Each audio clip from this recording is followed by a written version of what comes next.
Good afternoon, everyone. It is Tuesday in Pittsburgh, Pennsylvania. My name is Adam Bittner. I'm a digital sports producer for the Pittsburgh Post-Gazette. I'm here with Jason Mackey, our Pirates beat reporter, to talk some more MLB hot stove. We love the hot stove. It's been hot, hotter than normal this offseason, but potentially some, frustrating deals out there for us to talk about. Before we get into that, Jason, how are you? I'm doing well, man. The hot stove is not hot enough, though. I'm freezing. I hate the cold weather. I think I come on here every week, every time we do this, and say it. But it was nice being out in San Diego. I'm doing a Penguins trip this week where I go to Florida and North Carolina, and it'll be nice to get some better weather. But off-season wise, man, I like what the Pirates have done so far. I understand people looking at what is happening around baseball and getting infuriated. It certainly whatever, there are limitations, but for what they are and what they can do, I don't have any problem with it. Before we get into all of that, just a reminder, if you like this video, please hit that like button to help us out with the YouTube algorithm. Please subscribe to the channel so you don't miss a single video. We're going to have plenty more this week. I think we have our Pit mailbag coming up today as well. We're also going to have more Steelers talk. We got a lot of reaction this week to the Steelers loss to the Ravens. So make sure you subscribe for all that. And, of course, check out the subscription deal down in the description. $6 for 6 months of access to postgazette.com. Everything Jason's writing, everything I'm writing, everything all of our Steelers writers are writing. You get all of that for just $6. So check out that deal, please. Jason, I guess briefly at the top, I'd like to talk a little bit about Bryan Reynolds. We did a long video mostly about him last week, so scroll back if you missed that. We'll tell you in a little more detail what we think of that situation. But Jason, are there any updates since you got back from San Diego in terms of is a deal imminent? What's your feeling on where that situation stands? My feel, honestly, is that a deal is not imminent. My feel is that these things are tricky, right? Because all it takes is one phone call and you hear one good thing and something can get done. But at this point, from what I understand, there weren't a ton of very serious conversations out at the winter meetings. That's not to say there wasn't interest expressed and teams didn't call and teams weren't, remained very much in the Bryan Reynolds sweepstakes, so to speak. I don't think it's a front burner issue for the Pirates at this point. I think that could change, certainly. And I think probably a domino there was Aaron Judge. And some teams thought they were in on him. He ends up re-signing with the Yankees, whatever. But, as a fallback plan, do the Giants end up pursuing Bryan Reynolds? I don't know. What sort of sense might he make for the Blue Jays? I don't know. They were one of the interested teams. They wind up signing Kevin Kiermaier. So there's some residual is what I'm getting at, and I think it'll take a little bit of time for it to sort itself out. The short answer to that, Adam, is that there's not a huge, urgency or something that is going to coalesce quickly. At the same time, I think the Pirates realize what the situation is. I would say spending some time talking to both sides of this equation, it's not in a good place. If they would press forward, okay. But I've given up hope of any sort of extension with Reynolds in Pittsburgh. I think it is certainly within the Pirates' best interest at this point to move Reynolds. Not to say that he is upset, but I just think it's probably not an ideal situation now with which to press forward. And so I do expect them to trade him at some point. It's just a matter of when that deal comes together. If they get the deal they want before the season, I think they'd be willing to do it. If they have to stretch that until the trade deadline, that could make sense as well. What about the catching situation? I know you and I talked about Roberto Perez, who was with the Pirates early last season before getting hurt, and also Tucker Barnhart as a couple of veteran options that you kind of thought the Pirates would target as maybe a bridge to Henry Davis, Endy Rodriguez. Where does that situation stand, or any potential deals at other positions? Yeah, I think they want to get the information of seeing Perez play a few games in winter ball, make sure his hamstring is okay. I think he would probably be their preferred choice, and I think it's probably the best fit. They've made a call on Tucker Barnhart, and from what I know from Barnhart's people, he wants to play. He wants an opportunity to play an entire season, have a runway to playing time or whatever. The Pirates are not the only team. As I understand it, his market is the White Sox, the Cardinals, the Pirates, and I think 3 other teams have been in on him. And not that he's, the be all end all of free agents, but I mean, the guy's won 2 Gold Gloves. Like, he might have options to go play somewhere, even if it's a defense first model. And so if you plug him into the Pirates situation, like, they don't want to theoretically block Henry Davis and Endy Rodriguez. A better transition point would be Roberto Perez, who already knows the pitching staff. He can catch early in the year. You probably worry a little bit about running his wheels off. And then by midseason, you can transition to Henry, Endy, whatever that is. And you could probably get them done for cheaper than Barnhart. So anyway, they're going to be evaluating. I think those are your 2 guys, unless they would there'd be some sort of trade, like an outside possibility I threw in at the end of the winter meetings, because this does make sense, is Miami and Jacob Stallings. Stallings did not have a good year there last year. The Marlins have been very high on Reynolds. The Marlins, from what I understand, are willing to trade some of their outstanding young pitchers, or would be willing to give up pitching to get something else. There's some factors there that would work for the Pirates. All right, let's get into the fun stuff, Jason. So it was revealed this week. Where? Here or elsewhere? Elsewhere, everywhere. Here, there, everywhere. It was revealed this week that the New York Mets, because of their offseason binge spending, are expected to pay about $76 million in luxury tax alone. We don't know exactly how MLB's formula, at least I don't, how MLB's formula for that kind of thing works, on how that revenue gets shared. But it almost all gets shared directly with lower payroll teams like the Pirates. Yep. So let's just say, for the sake of argument, the bottom 12 teams all get an equal cut of just that $76 million that the Mets are paying in tax because they went over the luxury tax threshold, which is essentially in baseball the soft salary cap. Teams can spend over it, but then they have to pay a tax. So that's how much the Mets are paying, $76 million. Let's split that 12 ways. That comes out to about $6 million a team. So if we look at the Pirates offseason in that context, before a ticket has been purchased, before a general revenue sharing check has been signed, before you even consider any TV money, the Pirates are probably going to get something like $6 million, give or take a couple, just from the Mets.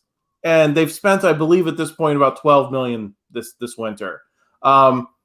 Isn't that the kind of thing that you can understand why Pirates fans are fired up? Because shouldn't they be spending more? Because they're just from one small unexpected source, they're getting probably about $6 million. Yeah, I have so many things to say on this, Adam. I'm going to try to make my response coherent and not like 20 minutes long. But I understand why Pirates fans are upset about that. They should be upset about that.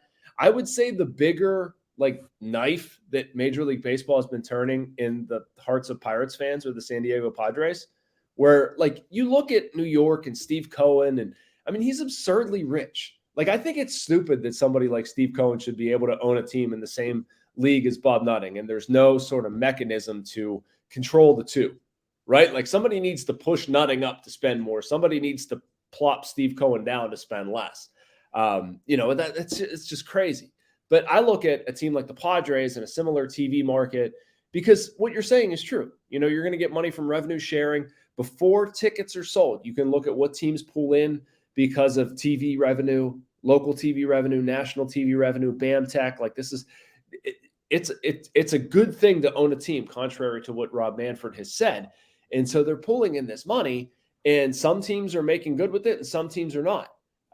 Is Bob Nutting completely blameless in this? No, I don't think so. I think it does require more context, and that you need to build a certain way. You need to grow your payroll. You need to grow your team the right way. You need to extend the right people, trade the right people, make good business decisions. And for a long time, the Pirates screwed those up. I don't think it's necessarily being cheap as much as I think it's being stupid. So anyway, that's to say about 19 different things. What I wish happened, Adam, honestly, when we talk about revenue sharing funds and TV money and this, that, and the other, I wish you could see where it went. I wish you could see, tell me what your formula is. Tell me what the Pirates are starting with. Tell me where that money is going. Because the Pirates contend, well, it's going to processes. It's going to coaching. It's going to technology, to minor league players, to things that we feel like off the field are going to be more sustainable than one 37-year-old pitcher for 1 year. I'm just using a hypothetical example. But if you're above board with all that stuff, cool. That, I don't think anybody in their right mind would say, oh, wow, that's okay. So the Pirates have this coming in, and this goes out to front office, to marketing, to scouting, to technology. Like, these are what these things cost. These documents are audited by Major League Baseball, and this is what the financial picture looks like. Okay, man, that kind of sucks for the Pirates. Like, I think there might be a degree of that. But anyway, it's a long-winded way of saying that I wish there was more information for fans, because what they're left with sucks. Yeah, I mean, I don't know, Jason. Like the last thing I want to hear as a person in Pirates orbit is that they spent part of their $6 million from the Mets on the marketing department, because I know. I've watched enough. I'm not defending it. Yeah, I know, but I've watched and like every team has to market. It's not like the Pirates are the only team that has to pay for marketing. And listen, they get plenty of marketing. I've sat through an unbelievable amount of Pirates ads watching AT&T Sports. We all know how many of those ads. I feel like early in the season, before you really get into the meat of it, while the Penguins are still playing, there's commercial breaks that are entirely just Pirates ads. So okay, but don't latch on to that. You know what I'm saying? Like, yeah, I know what you're saying. Spending stuff on processes, not necessarily marketing. That was probably a bad example on my part, but like scouting, technology, research and development, that sort of stuff is what I was getting at. Yeah, no, I get that, and I think my counter argument would be the same for all of those things. Is like all the teams in baseball have to spend money on that. And so the Pirates idea that that's our explanation for the discrepancy in payroll. Just it's frustrating to talk about, especially when I don't think anyone in Pirates land expects the Pirates to be involved for Aaron Judge or Trey Turner or some of these massive contracts, Xander Bogaerts. I don't think anyone expects the Pirates to be involved in those kinds of conversations. Let me bring up some deals for you that I think people would be frustrated by. Considering they were former Pirates and that they're signing for, what in modern baseball terms are not dramatic amounts of money. We've been told for how many years the Pirates couldn't afford some of these guys. Well, let me rattle these off. Jameson Taillon signed with the Cubs, a team that's in a similar place to the Pirates, for 4 years and $68 million. That's an average of 17. Josh Bell signed with Cleveland, one of the most similar markets to Pittsburgh, for 2 years, $33 million. That's an average of 16.5. Sean Manaea, I think that deal just became official last night. 2 years, $25 million. These aren't long commitments. They're not massive numbers on a per year basis. At this stage of the rebuild, aren't those the kind of deals that people should reasonably expect the Pirates to be able to sign? No. And here's my counter argument to that. And this is not a defense of the Pirates. This is actually a damning criticism of the Pirates. Think about those deals, Adam, from a Pirates perspective, or from a player's perspective. I'm sorry. If you're Jameson Taillon, Josh Bell, Sean Manaea, why in the world would you come to Pittsburgh? Seriously, like, you have other options. You think Josh Bell is going to look at Cleveland and Pittsburgh? Okay, they're similar cities, they're similar markets or whatever. Do you think he looks at those teams similarly? Or do you think he sees, man, it's been kind of a cluster in Pittsburgh versus look at what Cleveland has done lately and how they've been small marketing other teams? Or, I don't think Pittsburgh was ever going to put 4 years and $68 million in front of Jameson Taillon, but like, he's well aware of what has happened here. And that's when I talk about, like, the front office needs to establish trust with players, needs to improve a reputation. Like, the Pirates can absolutely offer 2 years and $23 million to a starting pitcher. That's not going to break the bank. The trick would be finding a pitcher who's in the market for a 2-year, $23 million contract who wants to come to Pittsburgh. Because if you're in the market for that kind of contract, chances are you've pitched well. Chances are there's not one team at the bowl. Like, the type of players that the Pirates are courting right now, because they have to, because they've struggled and they've lost at 100-loss pace for the past 3 years, are the damaged goods. And it drives me nuts when I see things on Twitter. Well, it doesn't drive me nuts because I understand why people feel this way, but like, say, oh, the cheap Pirates, they're not doing this. Why? Again, if you're a player, when you attach yourself to multiple years for this team, when there may or may not be belief in what they're doing, like, all of the people who are up close and seeing this every day, they have a certain amount of skepticism. What do you think that the random pitcher who pitched in Seattle, who's only been to Pittsburgh once in his life and has spent little time learning about their processes in the farm system, what do you think he thinks about? Like, he has no reason to believe this is going to work out. He looks at it and says, how can this benefit me? If the Pirates have starts available, if he meets with their pitching program and they say, look, this is X, Y, and Z that you didn't do well. We've helped these guys with X, Y, and Z. This is how we see you getting better, and we're going to give you a chance every fifth day to do it. And that guy doesn't have very many better offers, then that's going to make sense. And that happened with Tyler Anderson, with Jose Quintana. It might happen with Vince Velasquez. But it's not just as simple as like the Pirates being willing to spend on a Bell, Taillon, Manaea. They have to have the player willing to come here as well. Well, I think, in some ways, I agree with you. Like the horse kind of left the barn on Josh Bell and on Jameson Taillon, and there was a time and a place to get an extension done with those guys, and those extensions, weren't done. Yeah, I guess my follow-up would be, when you look at what those guys ultimately got, they were guys who were here. They were guys who were popular. They were guys that people wanted to come and see. And to a certain extent, they were guys who at least publicly expressed liking their time in Pittsburgh, enjoying being here. When the time comes for extensions, aren't these the types of guys moving forward from here that you would expect to sign to deals like this, buying out the free agent years? I'm going to bring up Bryan Reynolds as an example.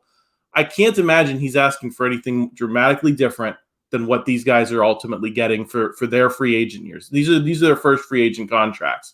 Isn't that part of what makes the Bryan Reynolds situation so frustrating, is that he's here and a deal possibly could be done, but the Pirates do not seem to want to get into this ballpark of where Josh Bell, Jameson Taillon might have asked for extensions 3-4 years ago in that neighborhood. You're 100% right, Adam. You're 100% right. And they're caught in between. And it's, I don't know, it's like hockey. If you're caught in between, you're late, right? Like, and that's what I look at with the Pirates. Their time to strike needs to be early. And we're going to get to O'Neill Cruz, but like, that's what they need to do. You need to hedge bets on guys like that you say, okay, this is where we see him in 5 or 6 years. We're going to throw this money at him now. And it's a calculated risk. And you can only take that risk on so many guys, but you try to get that extension done and have players around for an under market set. Now, they did a good job with Andrew McCutchen. Obviously, there's more context surrounding that. But I look at, you bring up the JMO, Josh Bell, O'Neill Cruz, or whatever. And like, I think they waited too long on Reynolds. Like, I think that was the crime of it. I don't know if it was after 19 was the time, after 20 was the time, after 21 was the time. I mean, their offer to Reynolds right now was actually reasonably competitive. And I think we've sort of talked about this, danced around, speculated, or whatever. I know what it is. I can't explicitly say, but like, it wasn't embarrassing. That being said, it wasn't what Reynolds felt like he has earned on the open market, and I don't blame him. And why did that happen? Because they allowed that to play out. They allowed Reynolds to have 2021 and even to a degree 2022 and add that to his leisure. So he looks at that and says, okay, this is the kind of player I am. This is where we project things. If you would have went to Reynolds and say, this is what we see you being, it's kind of some prognostication, but this is what we're going to pay you. That money would have looked a lot different. From what I understand, their contract offers to Reynolds after 19 and even after 20, I understand why it was that way after 20, because he wasn't good, but like they weren't serious offers. They weren't what they were this time. And so what that tells me is you're kind of late to the game and you're paying for that stuff. You were late to the game with Bell. You were late to the game with Taillon. And in the future, like, I would really like to see them move earlier with guys like O'Neill Cruz. Well, I think you transitioned into the next question perfectly, Jason. What are the deals that deal gets done, or what are the odds that deal gets done, and what, does it have to get done this offseason? If O'Neill Cruz goes off and hits 35, home runs, does he price himself out? And I was tweeting about this the other night. Is there any hesitation here because of Gregory Polanco? I look back at that contract, the back end of that, where the Pirates spent, I think it was $11.5 million on his final season here, because they couldn't trade him.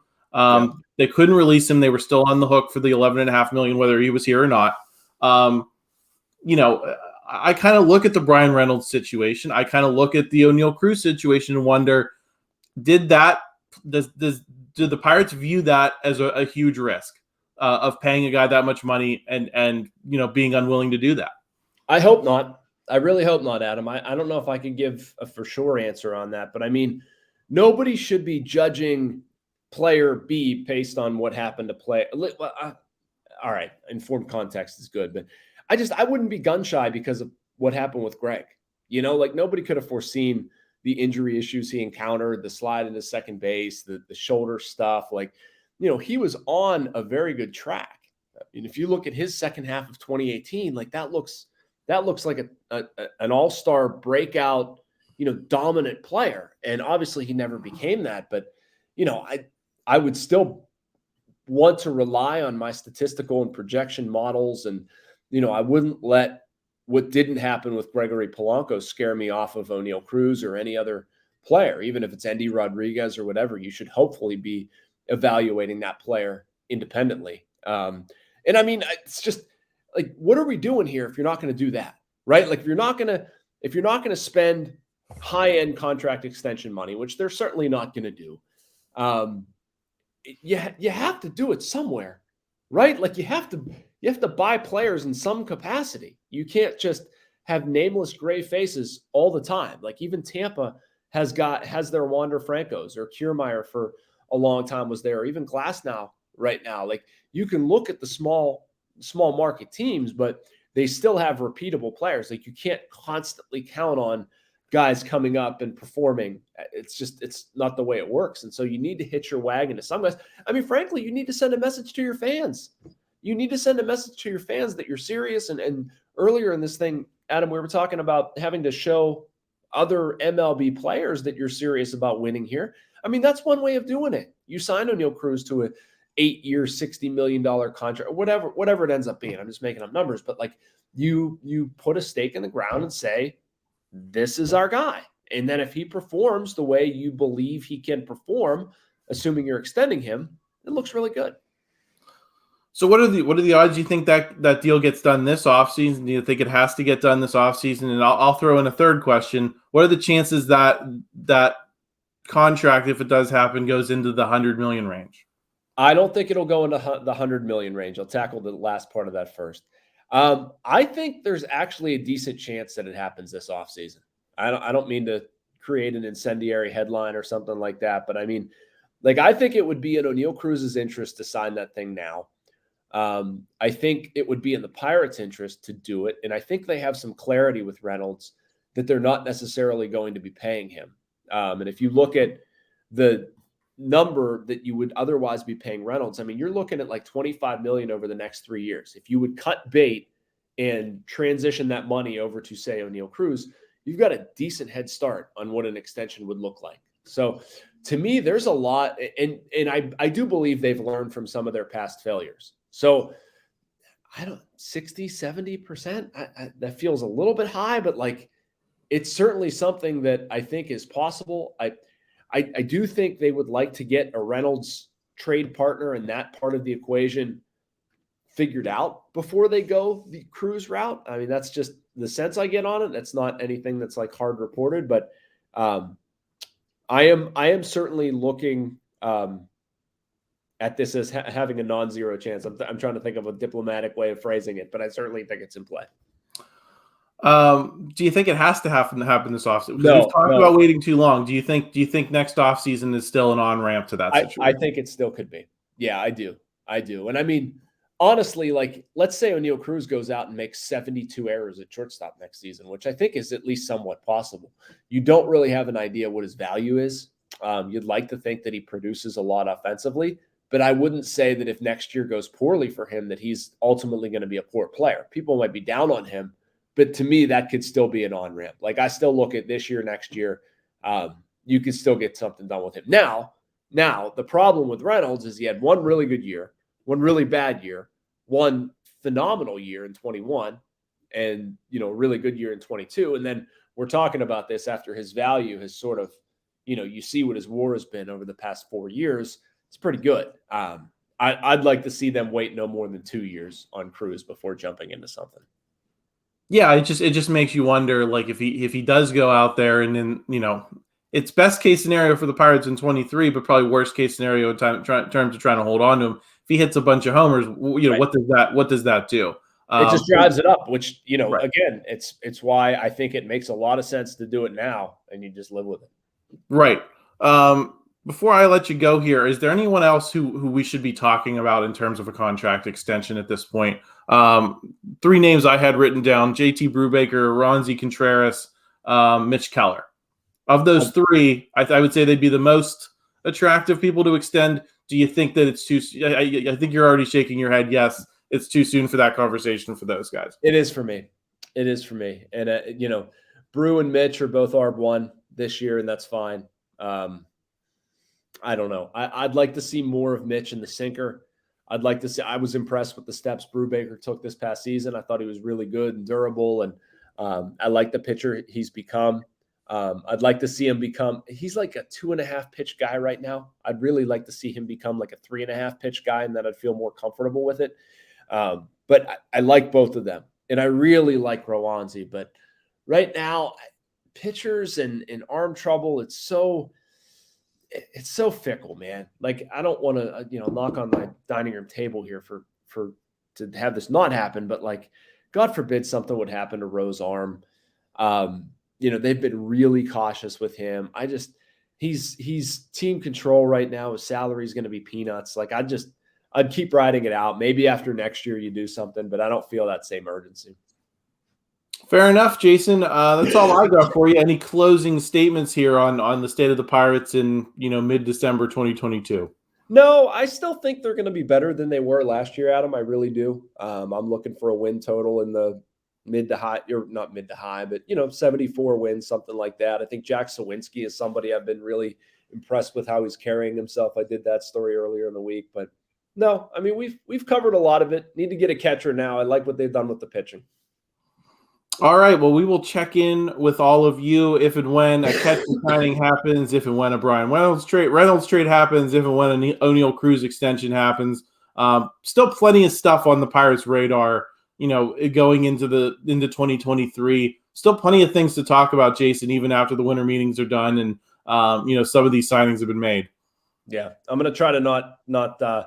I'm getting over a cold, and I'm like that feeling when you're mucusy and your eyes are burning. So anybody watching this, I apologize that I'm like looking like a fool, but yeah, it's I have a feeling it's going to be kind of a steady drip, much like my nasal passageways right now. But they're still going to do a few things. I'm looking forward to it.